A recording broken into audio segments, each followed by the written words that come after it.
Washington, D.C. is full of stories, but not all of them are carved in marble or guarded by tour buses.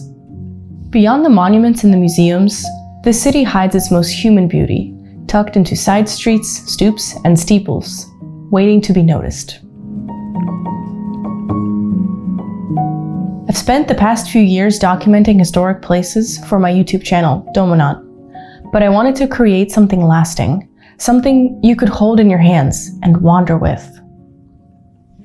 So together with a public historian, we are putting together the Architectural City Guide of Washington, D.C., a design-forward, hardcover book filled with cinematic photography, hidden histories, and the secret corners of the city. There's even some Easter eggs.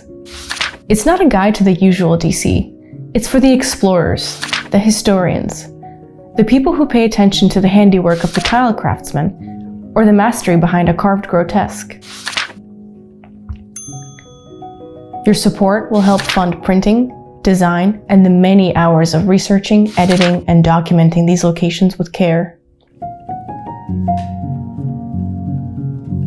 Backers can choose from the beautifully printed book itself, but also vintage-styled postcards and fine art prints of your favorite photos. So, if you love cities, if you believe in preservation, or if you've ever taken a long way home just to admire a portico, this book is for you. Let's bring the hidden city to light, one doorway at a time.